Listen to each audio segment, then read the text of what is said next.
All right. Welcome, everybody. So those of you who are still coming in, there's plenty of seats around. Just file in. This is COMP110, Introduction to Programming and Data Science. And I'm so excited to see you all here back on campus. I know there are many folks who are joining remotely as well because of needing to quarantine before traveling or being stuck traveling. So welcome to you all, too. There's some of you are trying to enroll in 110, and there's a form to fill out that's linked to from this slide. The news here is, the unfortunate news is we're pretty oversubscribed. We added seats to try and accommodate majors who are computer science majors and need to make progress towards their degree because they weren't able to take it the first semester of their spring of their first year, and we're trying to get all majors in. It's a very oversubscribed class currently. I will update everyone on where things stand later tonight based on who's submitted this form. If you're unable to get in and your major is not computer science, do know that this course is taught every single semester, and it's being taught both summer sections. I'm teaching one section, and my colleague, who's awesome, who taught it last summer and helped me teach this course multiple semesters in the past, Kaki Ryan, she's teaching it as well. If you can take it with her, I'd take it with her, because it'll be in person and on campus and great.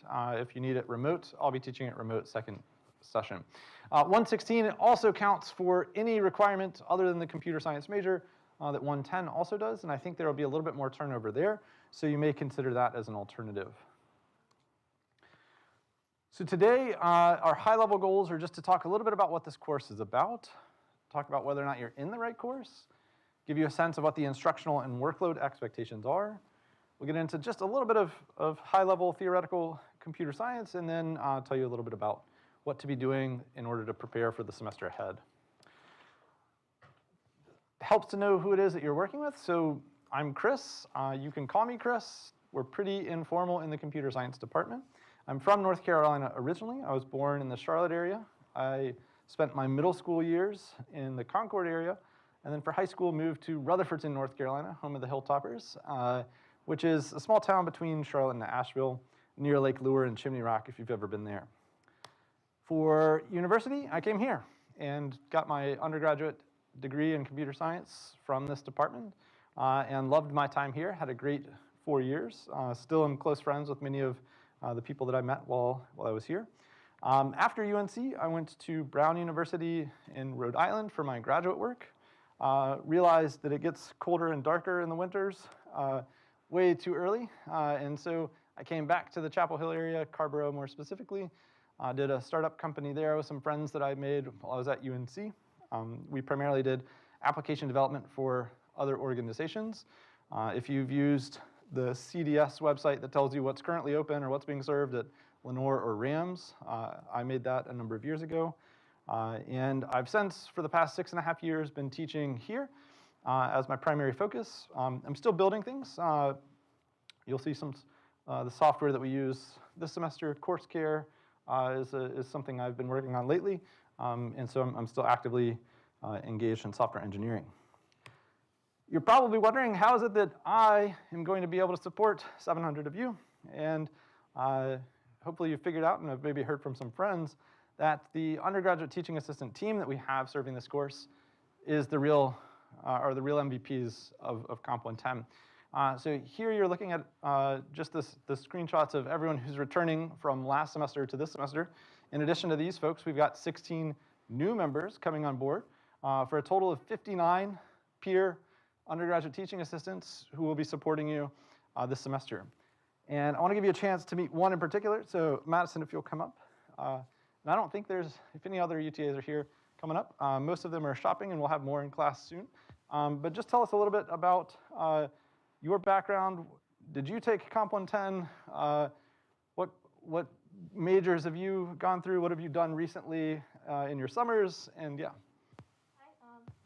I think it's on. I'm going to turn mine off. Like I said,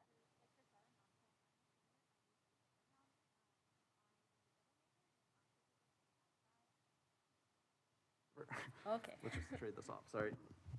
Okay, let's try again. My name's Madison. I use she, her pronouns. I'm a senior. I major in astrophysics and computer science. I took 110 my sophomore year, and then right after, or my second semester of my freshman year, just kidding. And then the semester after, I became a UTA. So this is my 6th semester TAing. I'm very excited. I usually work lecture help, so I might be in here more often. What else? During my summer? This past summer, I was on campus doing research. I do research in the physics department. I work on exoplanets, which are planets that are outside the solar system. I'm currently writing a paper about it. May be out soon. We'll find out. And in previous summers, I did a NASA internship, building off the same sort of stuff I do here. Awesome, thank you.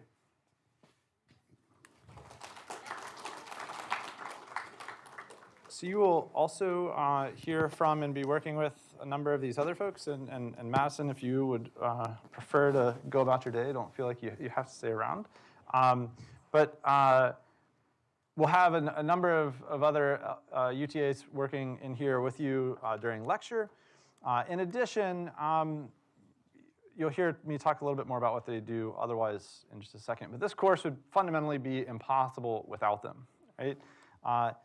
I have been deeply involved in the selection of each of these folks every semester.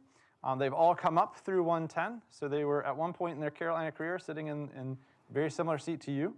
Some of them took the course last semester, and this is actually true of most UTAs. They're typically hired in the semester or two right after taking the course and are the most familiar with the content. And then I like to try and keep them around for as long as I can. And so like Madison's in her 6th semester. We've got a few who are in their 7th semester, and they're awesome. They can do it all, and they do help with every aspect of this course. So they'll help teach you concepts that you're struggling with. They'll guide review sessions. They write the study guides. They help me generate lecture ideas and build exercises. Each of you will be assigned a pair of undergraduate teaching assistants who will be your personal leads. These assignments will go out after the drop deadline. So a couple of weeks from now, you'll get an email from them introducing themselves, and they'll be your primary email contact. They also primarily are hosting drop-in, in-person office hours that are open for over 40 hours a week. So when you run into issues, you're stumped on something, odds are we're open, and you can walk to Citizen Hall and be helped in faster than you'll be able to call an Uber on campus is what I like to claim. This is true outside of deadline days. On deadline days, the waits are longer, and this is why we encourage you to start early. They will also be doing small group tutoring for a few nights in the week, and these are drop-in hours that work a little bit differently than office hours. They're more about conceptual help and are less constrained in terms of time. So the objective of this course is really for you to learn the fundamentals of programming. And we're going to be focusing primarily in an application of data science, but we'll see some other applications as well. We're going to be using the Python programming language, a very recent flavor of it, and a best practices variation on it. But the concepts that we apply or that we learn are true whether you're writing Python, Java, Lisp, C, R, Julia, any of the other programming languages you might encounter. Very similar fundamental concepts apply. They all have their unique qualities, but the fundamentals are pretty much the same. You'll leave knowing what it feels like to be a programmer. And for many of you, it's going to be a great feeling. Right? Programming is exhilarating. I love it. There's no better feeling than writing a program, trying to run it, and it doing what you want. And like, it's a drug. It's addicting. It's great. That being said, not everyone loves it. And sometimes it gets to be very frustrating when something doesn't work, and when you like spend hours on something and then you just realize you forgot a period in one place, and it can be frustrating too. And so some of you will leave realizing I don't want to do programming ever again. Hopefully fewer of you than those who would like to do it more in the future. And that's okay too. The point of this course is really to give you a sense of what it does feel like so that you can make better decisions about where you go next and whether you continue investing more in this trajectory or not. You'll know how to write programs that analyze and visualize real-world data, and this is probably the most fundamental, valuable skill that's tangible and can be applied directly after coming out of this class. Lots of labs around campus, have lots of data to analyze. Typically, there are programs written to do this no matter what field you're in. And if you go into business, same ideas. Lots of business data needs to get analyzed for making strategical decisions. And so these are the sort of fundamental skills that you'll expect to be able to leave with. You'll also gain practice with computational thinking. This is a fancy word, and algorithmic thinking is also a fancy word for basically just being able to break things down into simpler steps and very logical, repeatable, and meaningful steps towards some goal.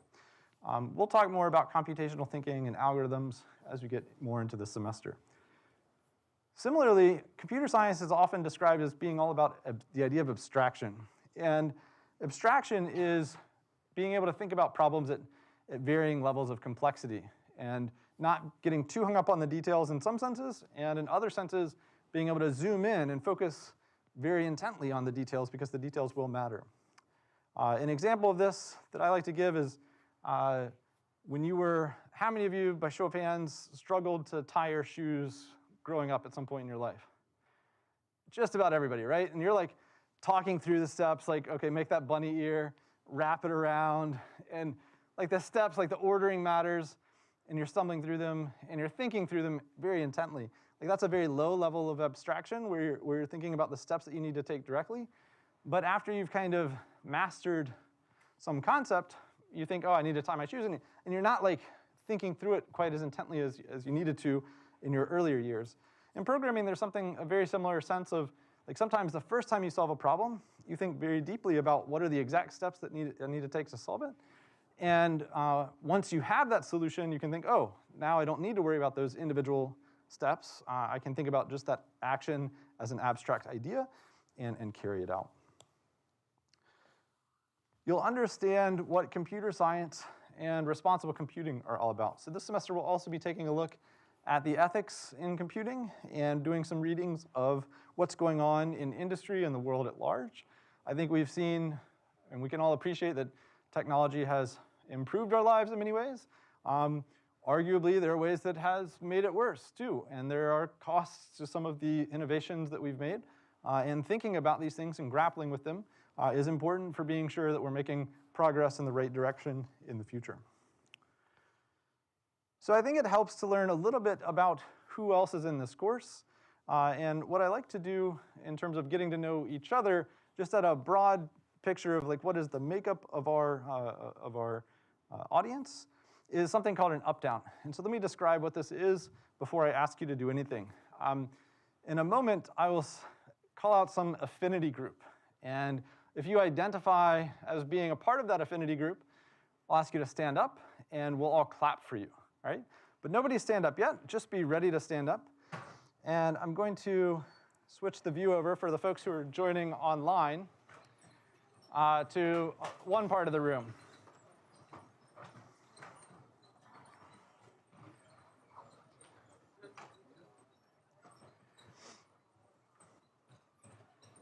And of course, as long as you don't face the camera, you'll remain anonymous, so stay facing me. The first affinity group that I want to call out to stand up is, let's break this down by, I'm going to have the first group. If you are a junior or a senior, please stand up. Welcome, welcome. So by and large, it looks like, I think it's right that about a third or a little bit more are juniors and seniors. If you are a first year or sophomore, please stand up. All right, welcome. Clap for each other. All right, glad to have you. This course is one that there's no expectation that you're earlier in your career. And I think that you'll find whether you're a senior or a first year, people will also be in your position. The next that we'll do is what major are you? I think there's only 150 at UNC, and we just heard from Madison, who's in the very first, astrophysics. Any other astrophysics majors? Okay, well, oh, nice. That is the first time that's ever happened. And usually the joke is, all right, let's actually make this a little bit easier. If you are not a computer science major, please stand up. Look around. Clap. All right. This is, most of the class is not a CS major. But just to be sure we're not leaving out our CS majors, if you're a CS major, let's stand up and clap for your peers. All right. So one of the surprising misconceptions about COMP110 is that it's primarily a class taken by CS majors. And it's never been true. I've taught this class 6.5 years. This will complete the 7th year. And the most I've ever had in a given section was 30%. This is a class that serves the university at large. And I love that about it because in the state of North Carolina, I don't think, and in many other schools nationally and internationally, it's questionable, the degrees and the ways in which computer science are introduced, and we hope to do a great introduction to computer science and programming. The last, I'm not going to call out both of these, but I just want to start with one because it is important to just recognize, and one other misconception in this course is if you've never programmed before or have less than, say, a month of programming experience, please stand up. Now let's clap for these folks.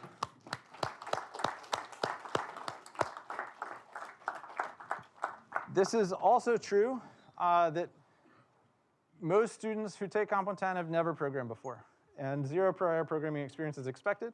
But do know that this is a rigorous course, and we do push new programmers, but there's no expectation of prior knowledge, and everything that we do, let me move back to my desktop here. Everything that we do is designed for starting from the ground up, and doing so in a rigorous way. Just like most STEM courses, you've got 2.5 hours of lecture in a given week, and there's sort of a X3 multiplier for how much time you can expect to spend outside of class practicing, studying, and otherwise. This is a course that if you're taking lots of other STEM courses, if you've got like 17, 18 hours, I would maybe try and shift some things around so that you've got time and space to dedicate. But it is a very doable course. In terms of the instructional format this semester, we're following something that we tried out last semester, and I wasn't sure how students would like it or not. But the feedback I got in evals kind of blew me away as to the overall positivity of the setup that we had. So we're going to keep moving and try it again. There will be a few iterations that are different from last semester, but it will be very similar. So there will be both some synchronous components to this course, such as what we're experiencing today, where we're live together in person and we're streaming online. And there are also going to be some asynchronous days. In fact, it's about half and half. The idea and the motivation for this split is if we're spending time together in person, it feels to me like I should have a good reason for bringing you here. And one of the best reasons is being able to actually interact with your peers, practice, talk through things with one another. Whereas if I'm introducing a brand new subject and trying to teach something for the very first time, something that can be complex, like having to only hear it once, not be able to pause and go back and rewind it, and just having me talking at you versus you being able to engage, that doesn't feel like a good reason to bring you here. And so for introducing new material, this tends to be done in pre-recorded asynchronous lessons so that you can watch it on your own time and you can slow it down, you can go back, and it gives you a little bit more flexibility. It also, with where we're at in the strangeness of yet another semester starting in strange COVID times, allows us to spend a little bit less time in the classroom. So what will you actually be doing? Well, there's preparation, as I mentioned. You're watching these assigned videos. One other thing I want to mention on this slide is that prior to the pandemic, when we had the opportunity for asynchronous, many instructors, myself included, had actually moved to what we called flipped classrooms, where the expectation was you watched videos ahead of lecture, you came in and practiced every lecture, and you met in person every single lecture, right? And what we kind of realized is when multiple classes start doing that, wow, that's a lot of work outside of the classroom to prepare and pretty overwhelming. And so what this change, I think actually, what I love about it is that it allows what was previously being asked for like prior to class is now just use your class time, but do it on your own time individually, and we don't have to be together twice a week, and that'll be okay. So preparation is important. When you're moving through the lessons, actively doing so, following along, typing things out, trying things. When we're doing diagrams, actively drawing them out on paper, not just watching, is important, right? I've watched a lot of Bob Ross in my life, and I've never followed along painting, and I'm still a terrible painter. Don't let that be you with programming, right? Don't just watch the videos and at 2x speed and not follow along, or you'll be left not being able to do the things that we need you to do in order to succeed. In terms of participation, do follow along in lecture, engage with your peers when we are in person. If you're joining remotely, I'll have some instructions in just a moment on how you can participate remotely. But when you're in class, follow along with the diagrams and actively try. This is practice for the quizzes. These tend to be, the things that we do in lecture together tend to be challenges that have that highlight common misconceptions. So they're meant and designed to be challenging so that you can make those mistakes while we're together and practicing and be solid on them come quizzes and the final exam. Additionally, we hope to reflect on some of the bigger questions in computer science and society. Practice is where you'll spend the vast majority of your time in this course, and it's the most important part of this course. The way that you understand the fundamentals of programming is through really understanding what's going on inside the computer based on the code that it's trying to evaluate and that you write. And over the years, we found that what we call environment diagrams or memory diagrams are the best way for creating a strong connection between what the code says it's going to do and what it's actually doing inside the machine. So spend a lot of time on these diagrams. If you've had prior CS experience, these will likely be new to you. When we started using these, it sort of changed the game of COMP110, and they're a big deal, and I love them. Of course, this is a class about programming, so you'll be doing a lot of programming. We'll have small programming problems and exercises on a weekly basis. Many of these are designed to be small, constrained problems that focus on just the topics we want to introduce to you. There will be a few more open-ended, creative projects that you'll get a chance to work on that will be less constrained and be more to your own design as well. Lastly, we'll be asking you to demonstrate the mastery of these concepts to be sure that you're getting out of the course what we need you to. There will be 4 timed quizzes that'll be in person on paper and a final exam as well. We've actually removed, last semester there were 5 quizzes. So one of the modifications is we're reducing the number of quizzes to give time for a little bit more content.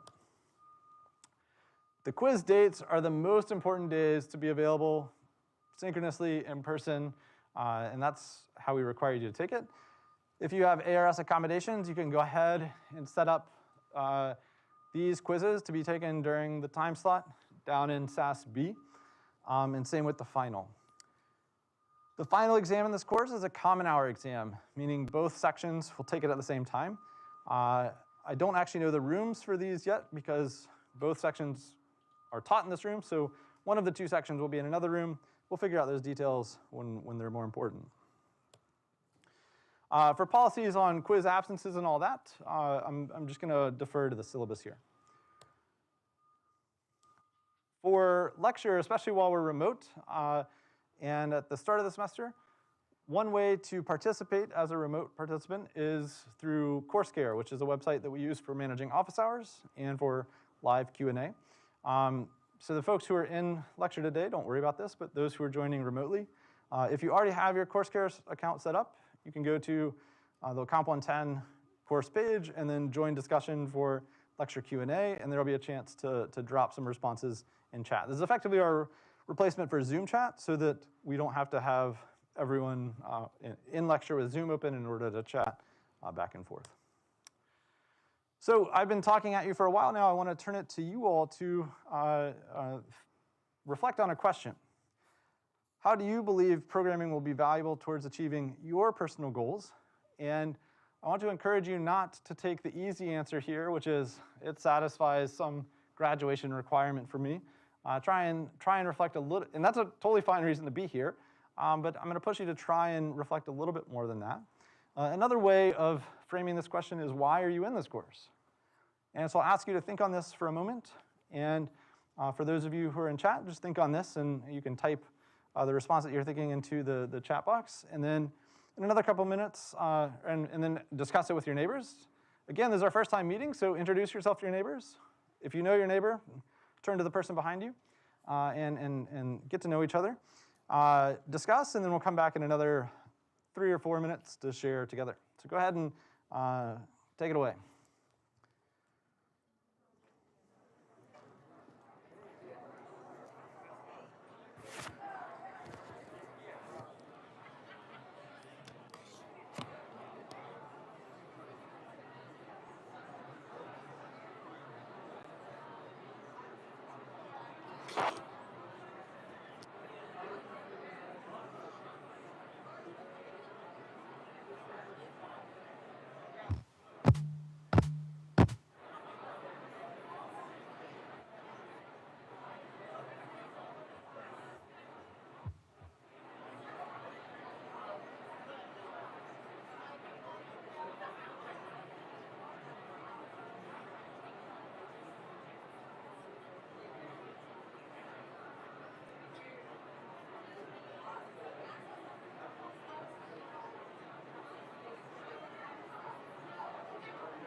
One more minute on this, one more minute.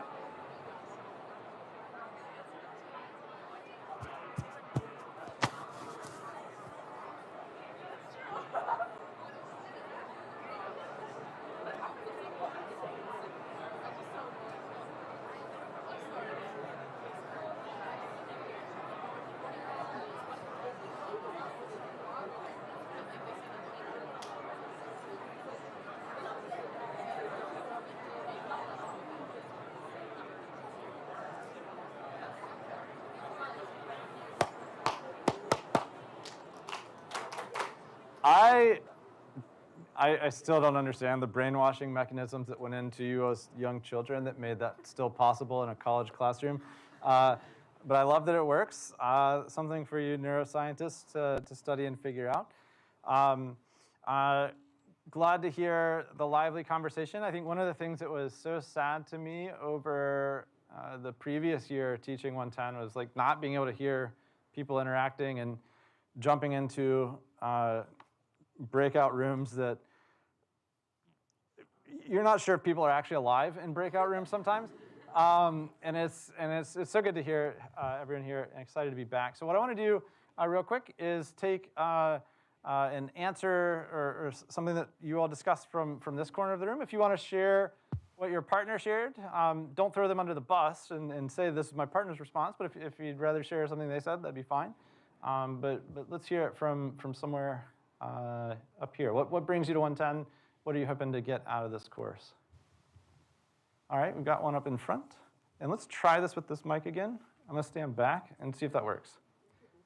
Yeah, introduce yourself and tell me a little bit about why you're here. Okay. I don't understand when I tap into it, but I'm just going to hand this off to you. Hi, can everyone hear me? Yeah, okay. Hi, my name is Adun. I'm a first-year neuroscience major, a health and society minor. I came to COMP110 partly because it was a neuroscience requirement, but otherwise, I'm really interested in programming and how that, gives rise to media, like social media and things like that, and then more specifically, how that gives rise to people's image of themselves, and then how that influences health and healthcare and the ability to provide health to society, especially in the US. Thank you. Awesome, thank you. So absolutely, I think that, as I mentioned, with responsible computing and computing in society, we're seeing all sorts of impacts that humans are having to navigate that didn't exist 20 years ago. And it's pretty wild to me to think about how different that is. And hopefully by understanding some of the mechanisms for how things like the algorithm, which decides what to show you on TikTok or what's next in your Reels feed work, will give you a sense of directions that you might research and questions that you might ask. There's similar notes from folks who are online. So Brady also mentions wanting to be able to better understand mechanisms for certain tests run in the field of psychology, allowing them to have a deeper understanding of sort of the computational side of things rather than just a base level. And so in fields where there's experimentation and lots of data being collected, which I think, as I said, it's just about every field these days, having a baseline level of computational fluency and ability will help you solve problems that you wouldn't be able to otherwise and demystify some things. I'm going to try once more in this front left quadrant. What brings you all here today? All right, we've got an answer here. I'm just going to hand off my mic. Sorry. My name's Alyssa, and I'm a poli-sci major, and so I'm really only here because I want to go into data analytics after I graduate, and so I think that this will help with just learning how to code. Absolutely.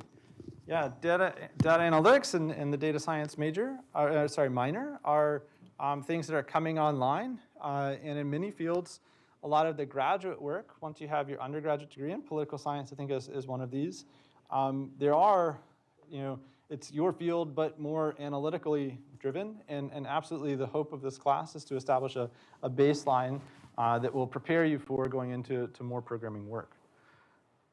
I'm going to take one more response from online, and then I'll come to the back quadrants of the room, be ready for another think, pair, share that we do a little bit later. So Tyler mentions essential to future goals, including analyzing business to understand data. So once again, we're coming back to data. And in this semester, we are going to be emphasize data science and reading data that you might have produced in a data spreadsheet or database into our programs and working with it. But looking for that from a business perspective and INLS, Information and Library Sciences, also makes use of this. So all fantastic responses, and I appreciate everyone having good reasons or trying to find good reasons for being here. When it comes to the field of computer science, it's this one where there's this saying that is any science that has to put the word science after it isn't really a science. Let me bring this back to my slides here. So what is computer science? Is it actually a real science? And in many ways, it's really more about engineering, and there is some math and theory behind it. And there is experimentation depending on how you do it. But my favorite way of thinking about what the role of a computer scientist is and what our field is really all about was first formulated by Dr. Fred Brooks, who's in this picture. And he asserts that computation and computer science is really about being toolsmiths, about building tools for other people to further other disciplines and make problems that were previously intractable or unsolvable, solvable, and able to make more progress on. Fred invented, or led the team that invented the IBM System 360, which was a foundational, really important milestone in computing history back in the 60s. He had a fantastic career in industry, but gave all that up very early in his career in order to come and start the computer science department here at Chapel Hill. He's a native North Carolinian and an awesome guy.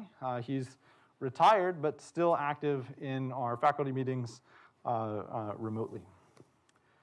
He's got a quote that I love, which goes something like this. The programmer, like the poet, works slightly removed from pure thought stuff. This semester, as you're learning how to program, you'll start to realize that it's a different modality of thinking, and it's a way of thinking that involves like trying to bring different pieces together. And I actually do feel it feels a lot like writing poetry in many ways to me, where you've got some constraints, you're trying to express some intent, and you've got some pieces that you can put together, and it's how you bring those together that you solve a problem.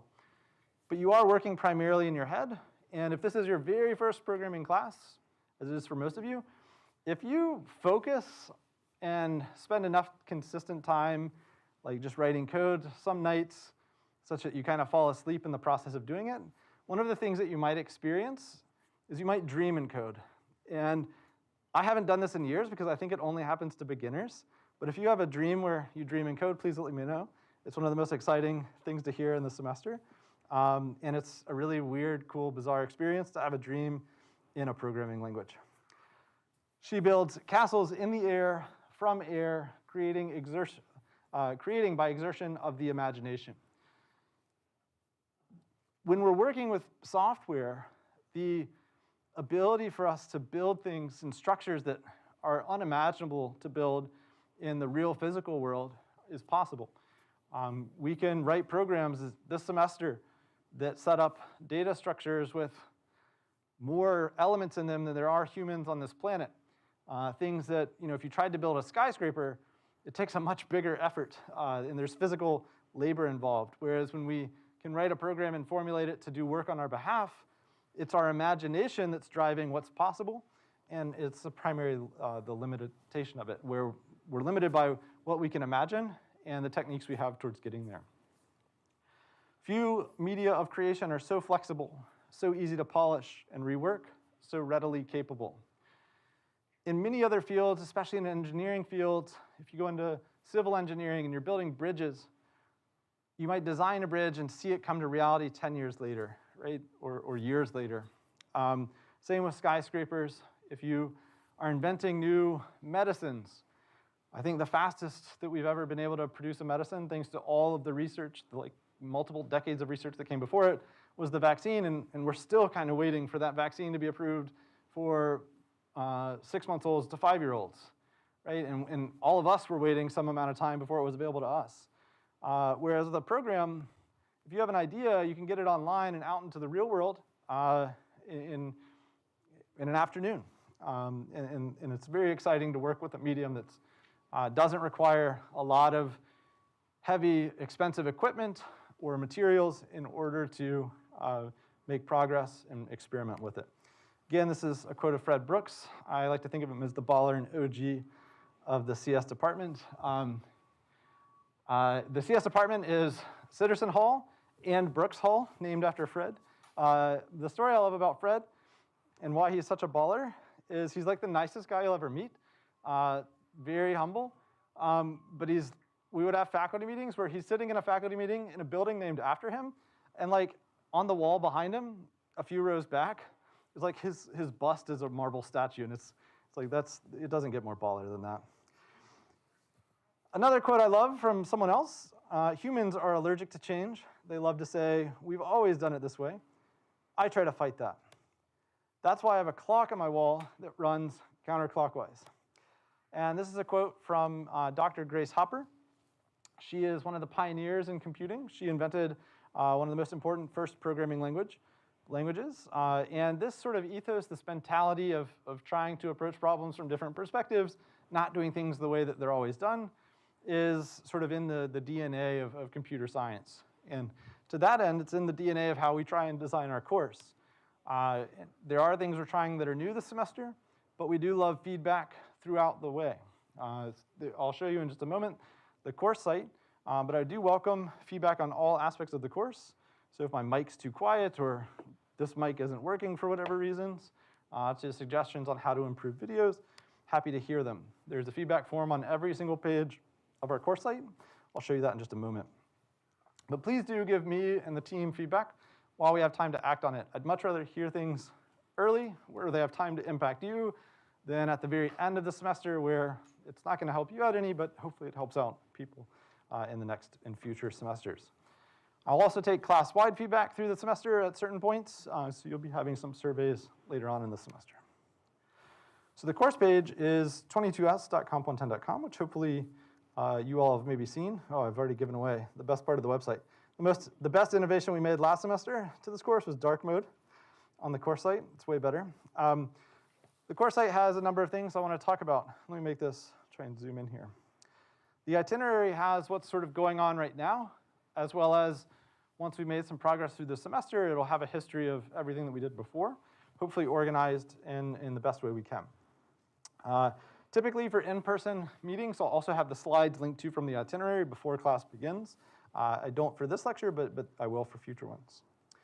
On the horizon, it looks like there's a lot of things to be focused on now, but what I want to mention is actually because we're in this weird sort of getting started during yet another spike in COVID, we decided to have the next 2 lectures be async, such that Thursday and Tuesday will be async. We'll be back in person on Thursday, and then moving forward, we'll have effectively a schedule of every Tuesday being async, every Thursday being in person, and then at the very, very end of the semester, that'll switch up again because I don't want the last day of class to be asynchronous. The last day of class is going to be a Tuesday.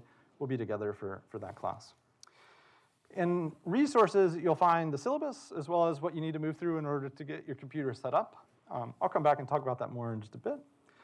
Under topics, don't be afraid of these topics. This is like all of the topics we'll be looking at this semester.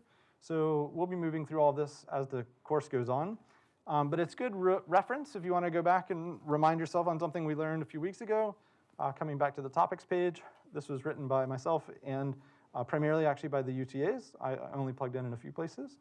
The support page tells you a little bit about how to find office hours, what to expect from office hours, what to expect from tutoring, and that's part of the getting started setup. And lastly, there's this Explore tab. This has some potential other directions you can explore that are not a part of the course officially, but is also content that the UTAs and I put together and think that you would enjoy if you're feeling like you want more work besides what we do in 110. Come to the Explore page and you'll find additional ways of going off on your own, what we like to think of as side quests, for those of you who have played Witcher or watched the show. So let's talk about some of the logistics for collaboration and honor code. We do take honor code seriously in this class. We had a few cases last semester that were highly unfortunate. The part of my job that if I could get rid of it, I would do everything I could to get rid of it is interacting with the honor code and honor court. It's like the least fun part of this job, and I'd much rather not do that. So please help me keep it clean this semester. On graded assignments, we ask that you don't collaborate with anyone other than the undergraduate teaching assistants who serve this course. So when you get stuck, you need help, please do rely on us and come work with us.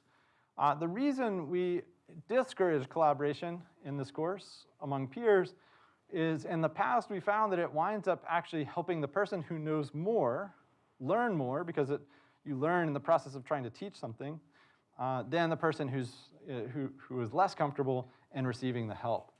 And so and that winds up being sort of a cascading problem where you get help and like, sure, you made it past an exercise, but you didn't necessarily come to an understanding of the material. And that catches up to you on the quizzes and the final exam.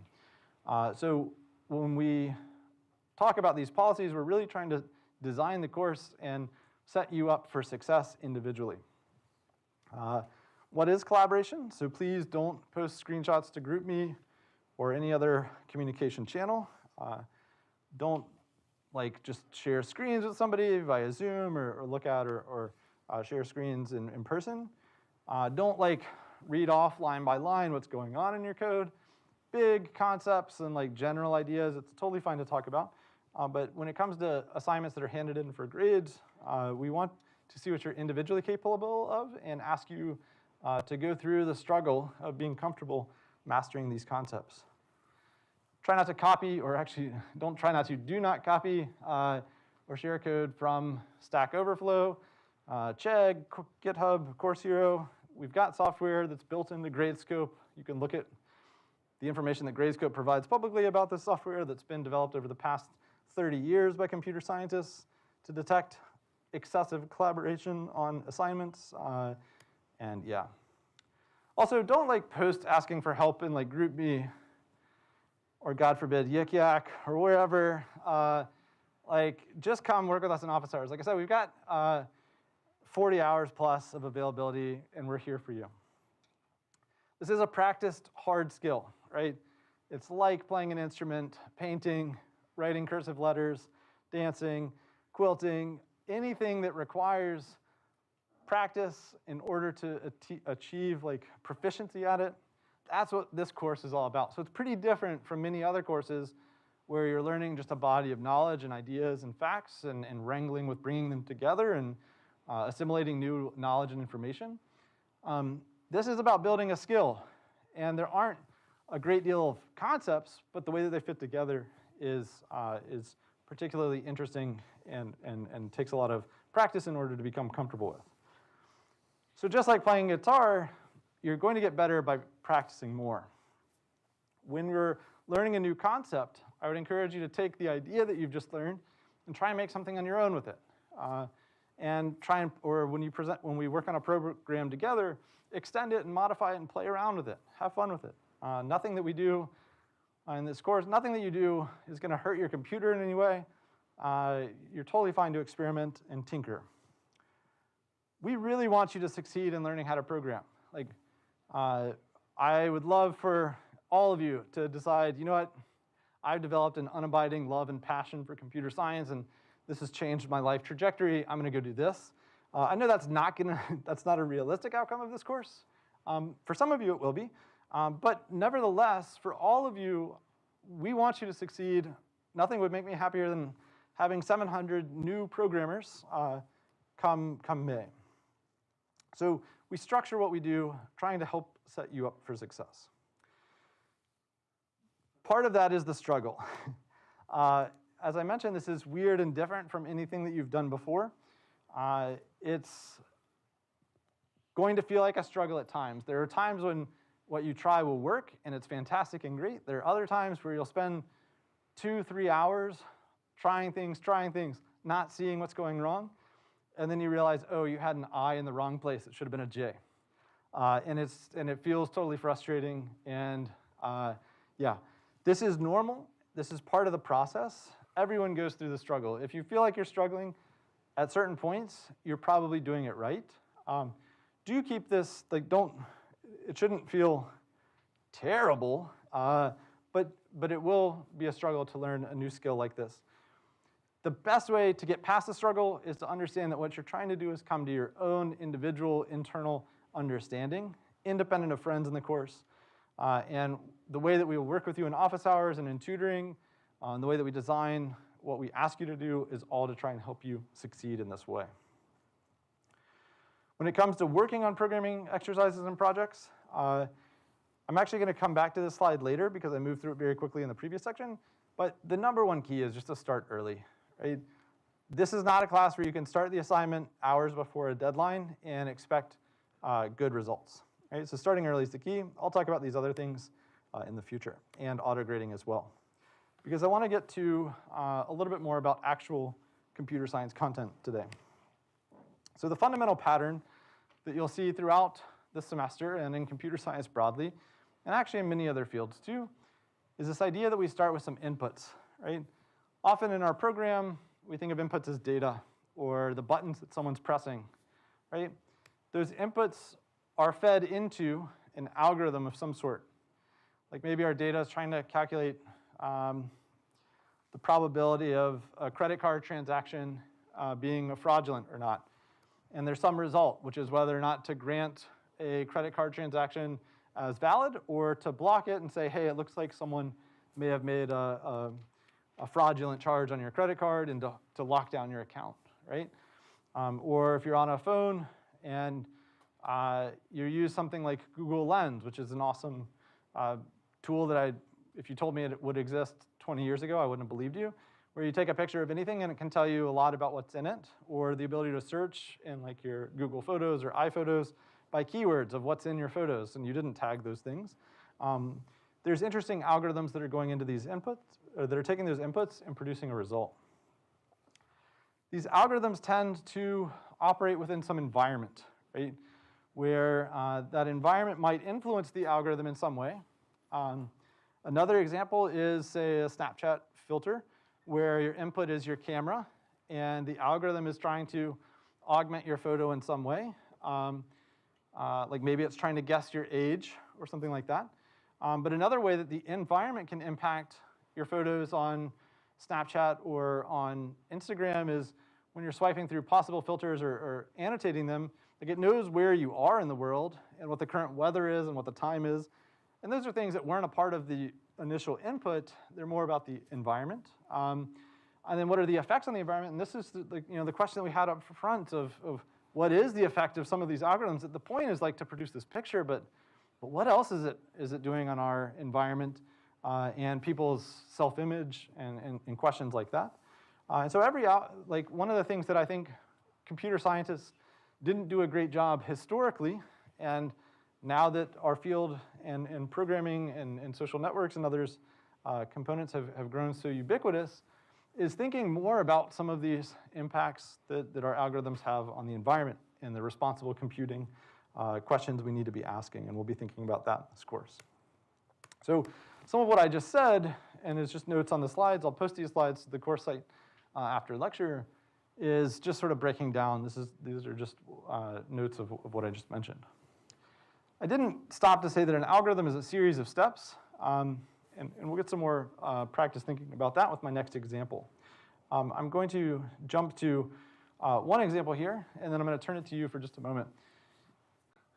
Given these inputs, and I'm not going to tell you what the algorithm is yet, but who wants to take a guess, and you can just call it out for what do you think the output of this is?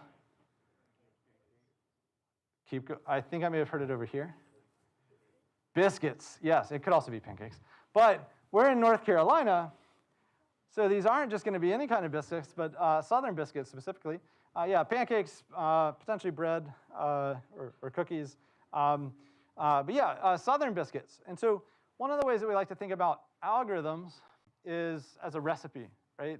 It's a sequence of steps that we can write down and share and otherwise reproduce that has, the sequence of those steps and the order of them is very important, right?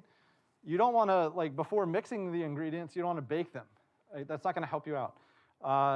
So in computer programming, you'll learn that the order that we decide to try and take steps to solve some problem is going to matter very, very greatly as we're writing algorithms in this course. So I'd like to challenge you to think about for just a moment is in your own field, so don't think about computer science, try not to think about things on your phone. Where do you see this pattern in your own field or otherwise in the real world? Can you identify what the inputs are, what the algorithm is? what is the intended result, and maybe imagine whether or not there's any impact on the environment. Let's spend a few minutes on this, and I'd like you to talk with your neighbors once again and see if you can come up with, in your own field, where you can find examples of this pattern elsewhere. 1, 2, 3, go.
One more minute on this, then we'll bring it back together.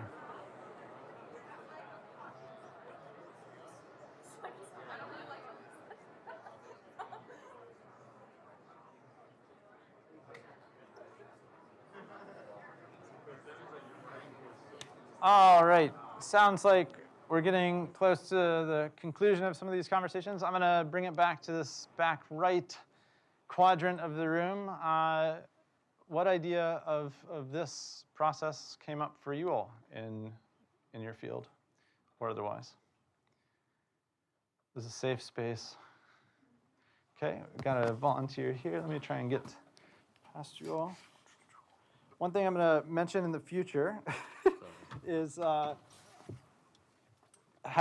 we do have UTAs in here who are trying to help you come solve problems, having things underneath you will help, underneath your legs, will help people get by as they're trying to get to you. Hi, my name's Aman. I'm not a public policy major, but I am really interested in it, and I took a class last semester. So this diagram really reminded me of the policy stream and what that looked like. Input would, I guess, be policymakers identifying problems. The algorithm would be writing up a policy that would solve that problem. And the environment, I guess, would be public opinion. Great. Thank you for that. And absolutely, that's a great observation. There's some fascinating applications and thoughts of policy and voting processes that take place, and the way that laws and policies come to be does follow a very similar thing. When you think about how voting procedures work, both in organizations' boards as well as in our legislative boards, where we've got policies for how votes can take place, what level of votes is needed in order for something to become law, and all those policies there's algorithms involved there. In many ways, for anyone who's thinking about going into legal fields, the logical reasoning and the ability to build up arguments is something that a lot of people say feels very familiar, as a very familiar connection between programming and law. Additionally, I don't want to get too much into it, but the way that many systems like cryptocurrencies wind up working are through algorithms that are kind of like, they're systems that wind up building consensus saying, hey, enough of the network agrees that this is established, and so this becomes a part of the history of the blockchain and other distributed structures and very similar processes were actually copied from the real world political systems into trying to make similar ideas in digital systems. Let's take one more response from somewhere in this back left quadrant.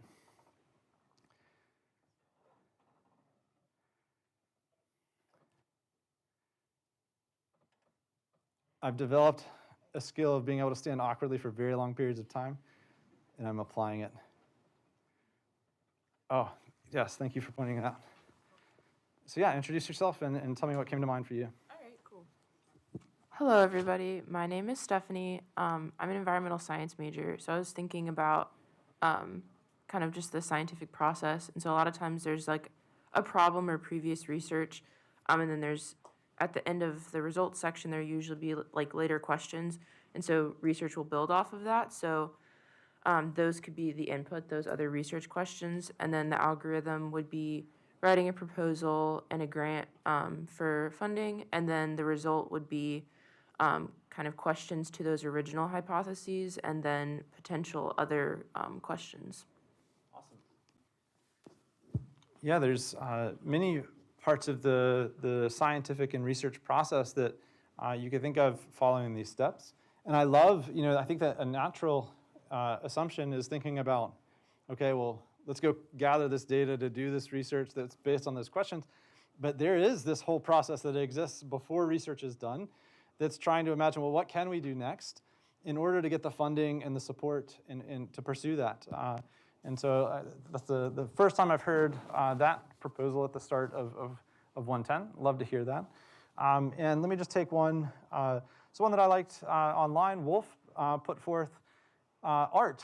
And I might modify what Wolf had said just slightly, but the inputs are, a cool view that you saw, and a stranger with an interesting outfit or something. The algorithm is not only just the skills that you've built up, but also the technique that you use to create the art.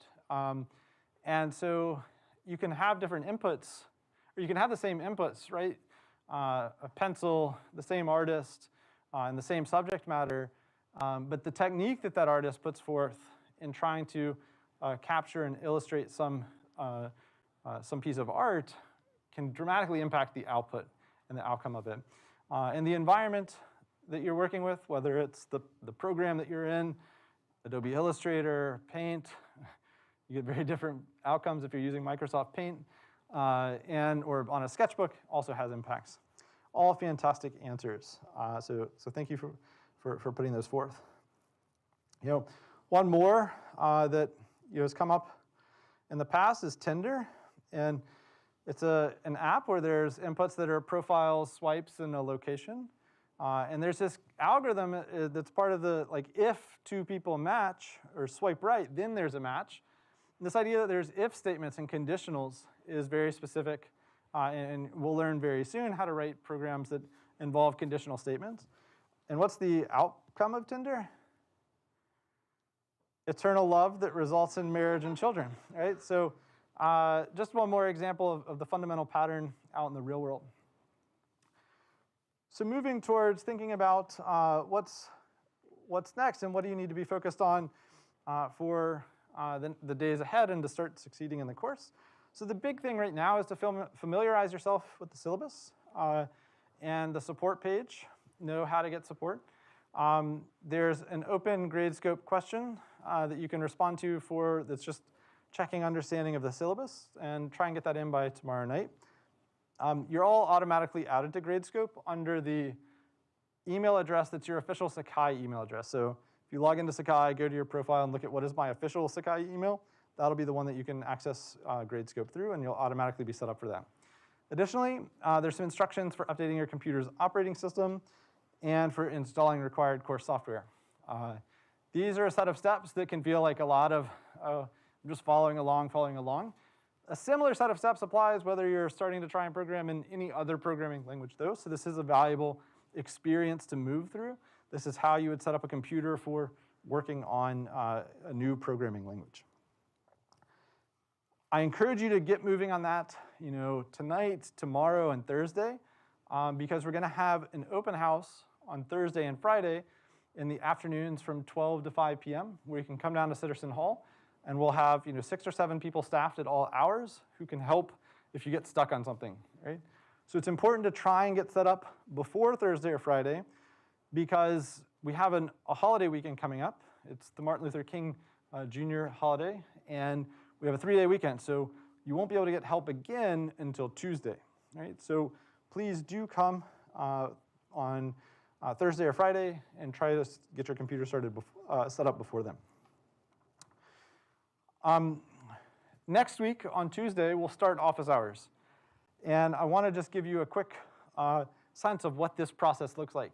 So office hours work through Course.Care, which is the same software that some students were submitting their responses today live.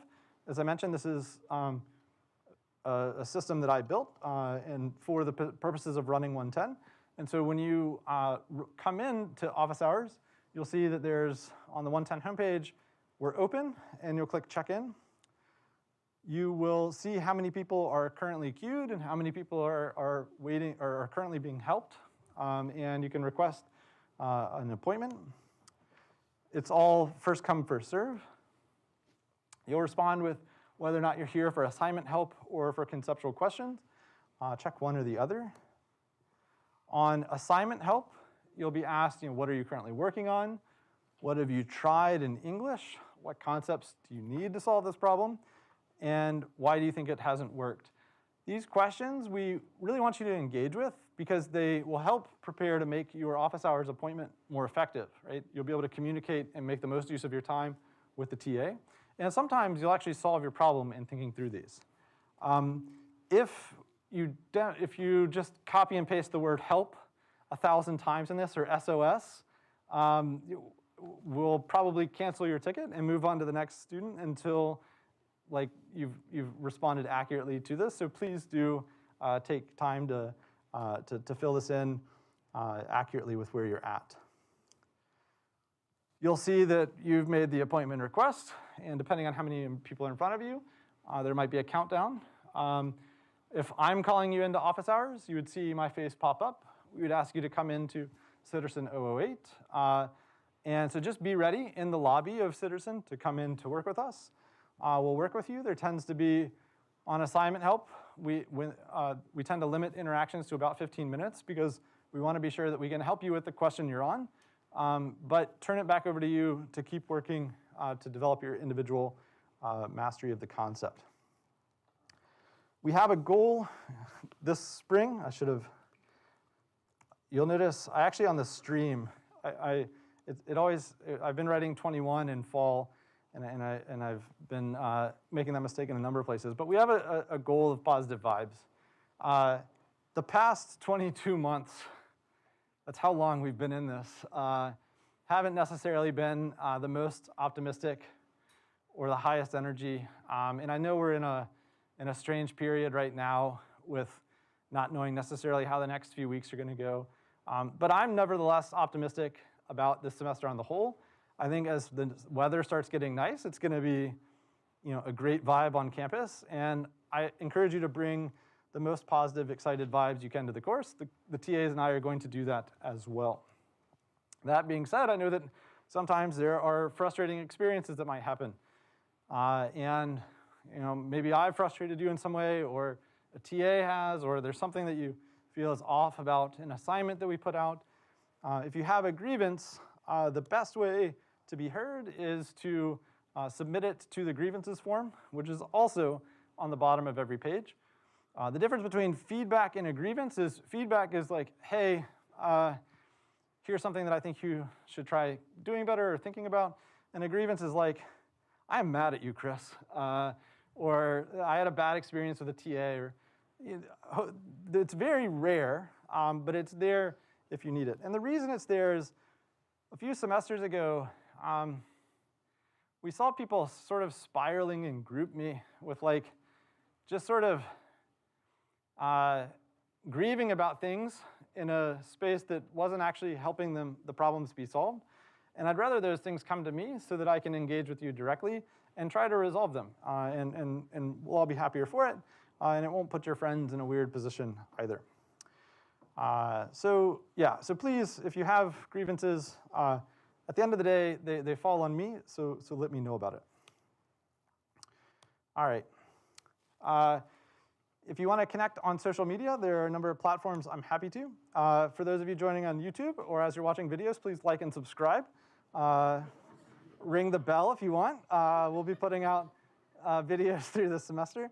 On Twitter, my Twitter is primarily computational or pedagogically focused. So if you're into those things, maybe follow me there. My Insta is pretty boring. My more interesting account is my Finsta, which is my dog's account, Ada.